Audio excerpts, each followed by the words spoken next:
Hi అండి, కొత్త వీడియోతో మీ ముందుకు వచ్చేసాను. థర్డ్ క్లాస్ మేమే మేకపిల్లనండి డిఎస్సికి సంబంధించిన కొన్ని బిట్స్ మీ ముందు తీసుకొచ్చానండి. వీడియో నచ్చితే లైక్ చేయండి, షేర్ చేయండి, సబ్స్క్రైబ్ చేయండి, ప్లీజ్ సపోర్ట్ చేయండి. ఓకేనండి. మేకపిల్లనండి మేమే మేకపిల్లని బిట్లు స్టార్ట్ చేద్దాం.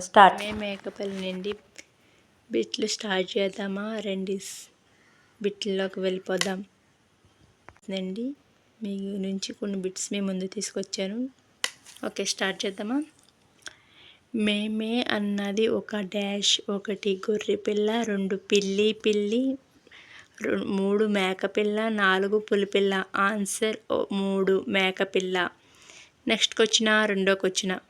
మేమే మేకపిల్ల అనే పాఠం యొక్క వివృత్తి ఏమిటి? 1 పరస్పర సహాయం, 2 పరస్పర సహకారం, 3 స్నేహబంధం, 4 పరస్పర ఆనందం. ఆన్సర్ 2 పరస్పర సహకారం. నెక్స్ట్ మూడో క్వశ్చన్. క్రింది వాటిలో ఎవరికి ఢిల్లీ రాజును చూడాలని బుద్ధి పుట్టింది? 1 చిట్పట్, 2 నందిని, 3 బాసరికం, 4 మేమే. ఆన్సర్ 4 మేమే. నెక్స్ట్ నాలుగో క్వశ్చన్. మేమే మేకపిల్ల అనే పాఠం యొక్క ప్రక్రియ ఏమిటి? 1 కథనం, 2 కథ, 3 గేయ కథ, 4 వ్యాసం. ఆన్సర్ 2 కథ.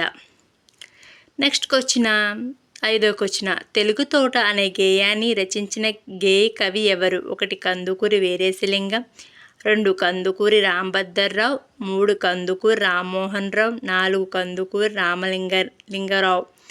ఆన్సర్ 2 కందుకూరి రాంభద్రరావు. నెక్స్ట్ ఆరో క్వశ్చన్.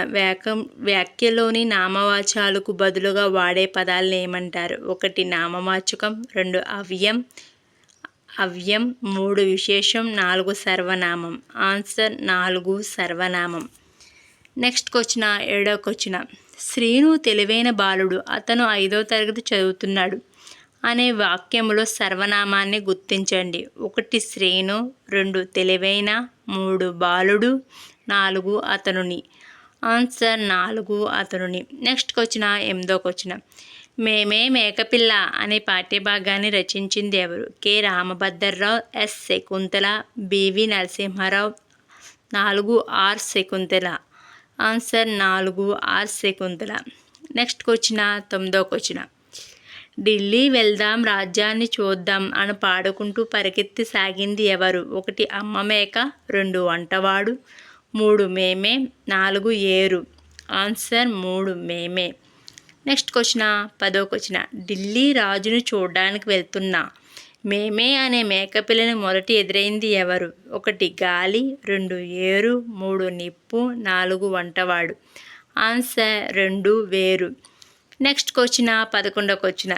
ఈ క్రింది వాటిలో సర్వనామం పదం కాని దాన్ని గుర్తించండి. 1 వాళ్ళు, 2 మేము, 3 ఈమె, 4 బడి. కరెక్ట్ ఆన్సర్ 4 బడి. నెక్స్ట్ మేకపోతు గాంభీరం అనేది ఒక డాష్. 1 సామెత, 2 జాతీయం, 3 పొడుపు కథ, 4 పదబంధం. ఆన్సర్ 2 జాతీయం. నెక్స్ట్ 13వ క్వశ్చన్. ఎంత చక్కని త్రోయి ఈ తెలుగు తోట, ఎంత పరిమళమై ఈ తోట పూలు అనే గేయ పంక్తులు ఏ పాఠంలోనివి? ఆన్సర్ 1 తోట పువ్వులు, 2 చందమామ, 3 తెలుగు తోట, 4 తెలుగు తల్లి. ఆన్సర్ 3 తెలుగు తోట. మేమే మేకపిల్ల అనే పాఠంలో కొంచెం 4 పుల్లలు ఎగదీయమ్మ అని ఎవరు అడిగారు? 1 ఏరు, 2 మంట, 3 గాలి, 4 చెట్టు. ఆన్సర్ 2 మంట. నెక్స్ట్ 15వ క్వశ్చన్. మేమే మేకపిల్ల అనే పాఠంలో అమ్మో నాకు తీరిక లేదు, ఢిల్లీకి పోవాలి, రాజును చూడాలి అని ఎవరితో అంది? 1 ఏరు, 2 మంట, 3 గాలి, 4 వంటవాడు. ఆన్సర్ 1 ఏరు. నెక్స్ట్ మేమే అనే మేకపిల్ల ఎవరికి సహాయం చేయకుండా కసురుకుంది? 1 ఏరు, 2 మంట, 3 గాలి, 4 వంటవాడు. ఆన్సర్ 2 మంట. ప్లీజ్ నా వీడియో కానీ మీకు ఎంతగానో ఉపయోగపడితే లైక్ చేయండి, షేర్ చేయండి, సబ్స్క్రైబ్ చేయండి, ప్లీజ్ సపోర్ట్ చేయండి. Thank you.